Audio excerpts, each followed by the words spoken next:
The Nile River is a river in Africa. It is the longest river in the world. The Nile, the length is about 4,160 miles, or 6,670 kilometers. The civilization of ancient Egypt was built around the Nile. Originally, most of Egypt's population lived in the Nile Valley, and most of its cities are located on the banks of this river. It has two tributaries, the White Nile and the Blue Nile. Of these, the White Nile is longer. The White Nile originates from the lake region of Central Africa. Its southernmost source is in southern Rwanda, northward through Tanzania, Lake Victoria, Uganda, and southern Sudan. The Blue Nile originates from Lake Tana in Ethiopia and flows eastward into Sudan. The two tributaries meet near Khartoum, the capital of Sudan. According to Islam, the foothills of Sidratul Muntaha are the main source of the Nile. Flowing through the desert, glorified in religious mythology, is the mighty Nile. From time immemorial, to this day, in North and Northeastern Africa, water needs have been met by this river, the longest in the world. Also, the Nile River gave the world a gift of Egyptian civilization. But, recently, it has become the focus of a potential new international conflict. What is that potential conflict? Who is involved? And why is it involved? An attempt has been made to find answers to these questions in today's informative video. Let's start with the Nile River. The English word Nile is derived from the Greek word Nilus, meaning Nile River, valley, or valley. In Arabic it is called Naran Nile or Baharan Nile. The 6,670 kilometers long river flows through Egypt, Sudan, South Sudan, Ethiopia, Kenya, Uganda, Burundi, Rwanda, Congo, and Tanzania. Interestingly, this vast river has two origins. A portion originates from Lake Tana in Ethiopia, flows northward, takes the name Blue Nile, and enters the Sudan. Meanwhile, another part originates from Lake Victoria in Tanzania and enters Sudan under the name of White Nile. At Khartoum, the capital of Sudan, the Blue and White Nile join as a single river, flowing through Egypt and emptying into the Mediterranean Sea. This river has two unique features. Point one is that it flows from south to north. Another is that it floods the entire area during the hottest months of the year. The Nile is home to many ancient countries and civilizations, including Egypt and Ethiopia. In the current context, several complex issues related to the distribution and use of Nile water, its historical legacy, and the resulting conflict environment, have put 11 countries in conflicting positions. The problem began in 2011, with the rise of the Ethiopian Renaissance Dam in Ethiopia. Beginning in April 2011, the project cost of the dam was estimated at $4.5 billion. When completed, it will be the largest dam on the African continent and the seventh largest in the world. But it will bring dire consequences for Egypt. The dam, on the one hand, would improve Ethiopia economically and establish it as the regulator of the Nile's waters. It would, on the other hand, collapse Egypt's agrarian economy forever, and, as a historical legacy, wrest control of the Nile from Egypt. Sudan currently supports Ethiopia, although until 2013, it supported Egypt. White Nile countries, Tanzania, Uganda, Kenya, Burundi and South Sudan, are also supporting Ethiopia. In this way, the situation of Egypt's back against the wall has been created. As such, there is no prospect of any lasting agreement.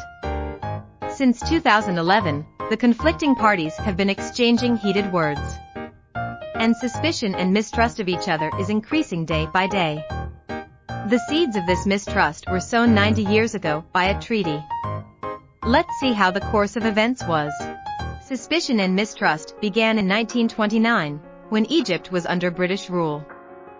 The anti-British movement was at its height, fearing the loss of control of the Suez Canal. The British, along with Egypt, made an agreement on the Nile, known as the Anglo-Egyptian Agreement. In this treaty, Egypt was not only given control of the Nile, but also veto power. That is, if any other country wants to undertake any type of project on the Nile, it must obtain Egypt's permission.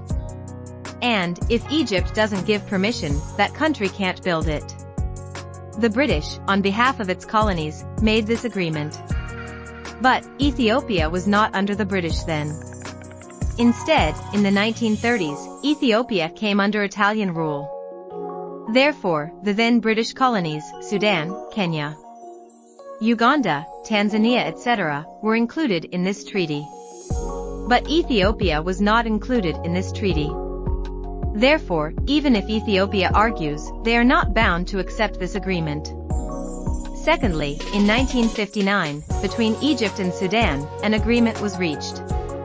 According to this agreement, Egypt will receive 55 billion cubic meters of water annually, while Sudan will receive 18.5 billion cubic meters of water annually. That is, here too, without negotiating with other countries, including Ethiopia. Egypt made a deal with Sudan. Third, in 1999, a compromise was attempted, called the Nile Basin Agreement, in which all countries, including Egypt and Ethiopia, were present. But, in this compromise, the initiative did not succeed because the downstream countries, Egypt, Sudan, could not agree with the upstream countries, White Nile countries including Ethiopia.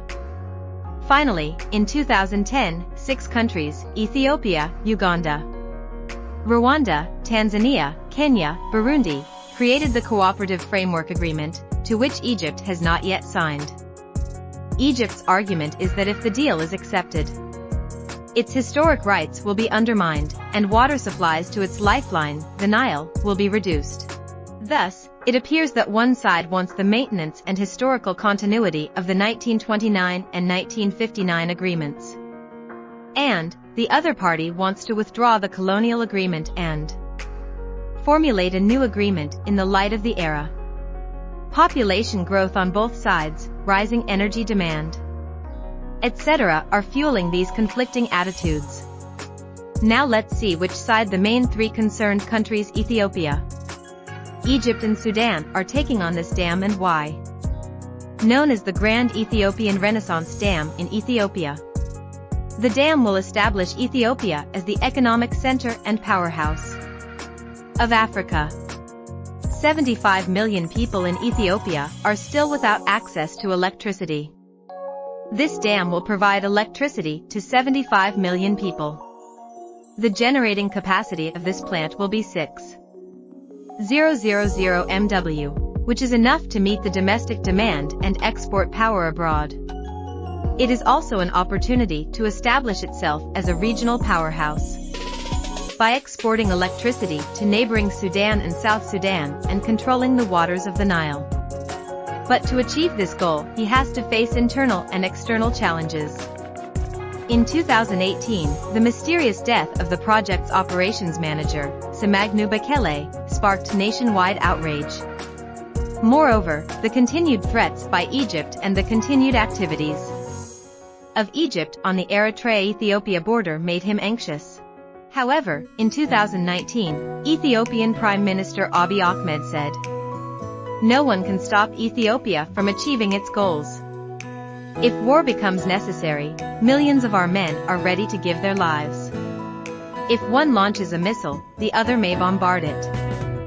This project will cause irreparable and unimaginable damage to Egypt. 99% of the total population of Egypt lives on both banks of the Nile, which covers an area of about 22,000 square kilometers. It extends from the Aswan Dam in the south to the Mediterranean coast in the north. The Nile is the source of 90% of Egypt's fresh water and irrigation. Lack of water will dry up the land, reduce cultivation, reduce food production, increase unemployment and leave millions of families stranded. A study found that if Ethiopia filled the dam's reservoir within 10 years, 18% of Egypt's arable land would be destroyed. Within 7 years, 1/3, i.e. 33% of the land will be destroyed. And within 5 years, 50% of Egypt's arable land will be destroyed. 85% of the Nile River flowing through Egypt comes from the Blue Nile, i.e. Ethiopia, and only 15% comes from the White Nile. So the sooner this dam is finished, the worse Egypt will be. In 2013, then President Morsi said, water will be replaced with blood if necessary. Current President al-Sisi has tried to broker an agreement with the United States. But it didn't work. Discussions that started in 2014 collapsed in 2017. Under the Anglo-Egyptian Treaty of 1929, Sudan was given only 4 billion cubic meters of water.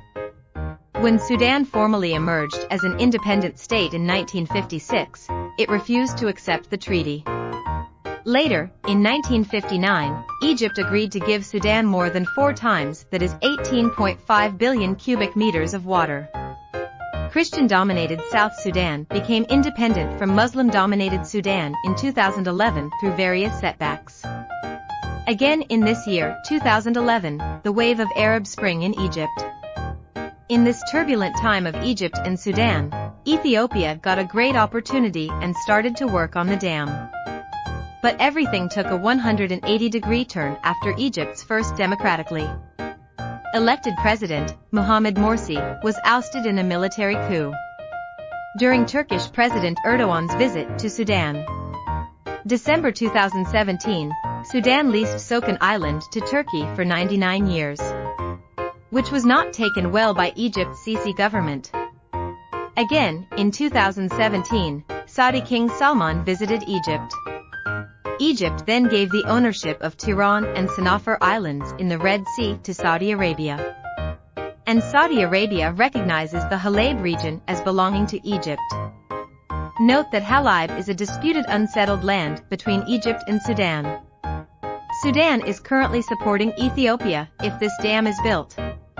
Sudan will be able to import electricity from Ethiopia. At the same time, Sudan can easily control the flooding of its own country. Maze of law in the year 1966 in Helsinki, the capital of Finland.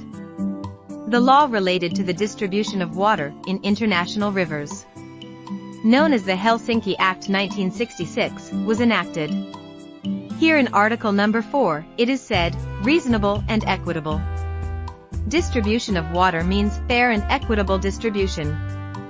Ethiopia is using this article. They say that the Colonial Act of 1929 and the Act of 1959 are not giving them fair and equitable dues.